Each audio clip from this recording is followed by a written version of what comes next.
Hi guys, magandang umaga sa inyong lahat. Ngayon guys, isi-share namin kung magkano yung proof of fund na required sa amin nung nag-apply kami ng express entry. Ngayon si Mrs. siya yung palaging nagpa-process sa mga papers namin, kaya isi-share niya kung anong nalalaman niya tungkol sa proof of fund. Magandang araw po.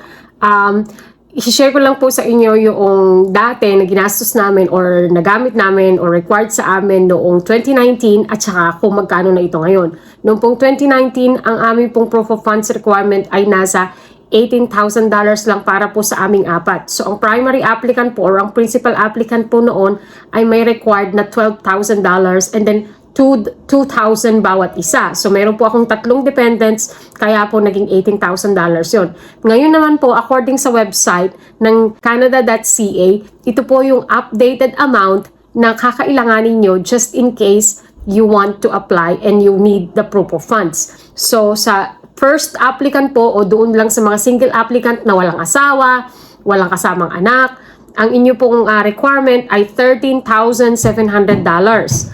So medyo malaki na po nun kasi single lang kayo, wala kayong kasama na dependents, but you need $13,700.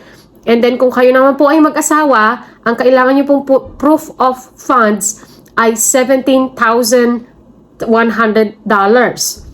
So medyo malaki na rin for a couple.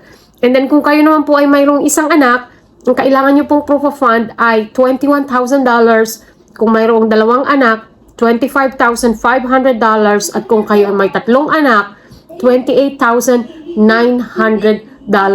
So ito po yung mga proof of funds na kailangan nyo. And if you want more detailed information, nandun po siya lahat sa canada.ca. Ngayon, pag kayo po ay nagpa-process na ng bank certificate or bank statement or things like that, kailangan po ay nandun yun sa naka-convert na siya sa Canadian dollar. And at the same time, kailangan po yung inyo pong mga proof of fund ay hindi nyo ginagamit or ginagastos, maintain yung balance niya in 6 months.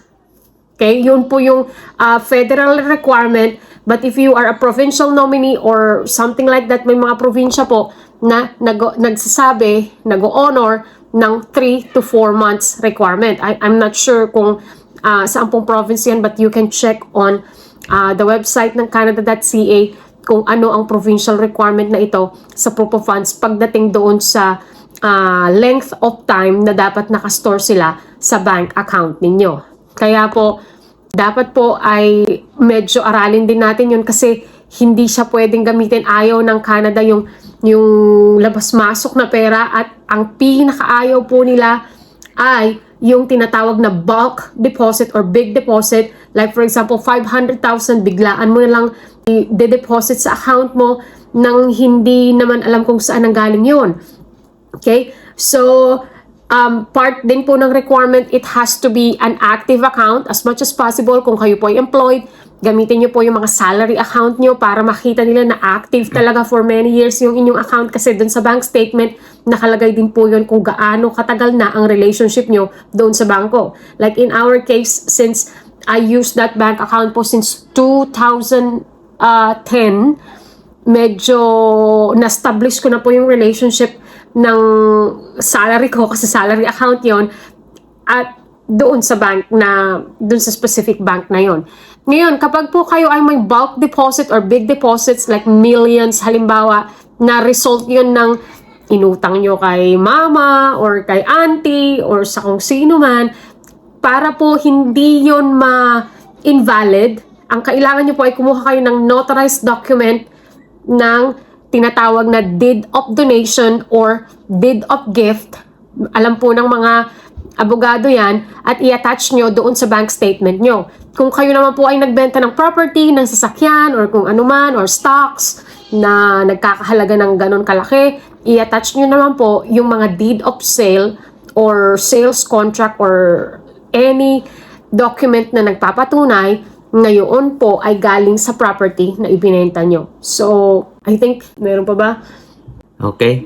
So, tingnan natin kung may mga comment o message yung mga followers natin. So, bigyan natin sila ng time pag may mga tanong sila.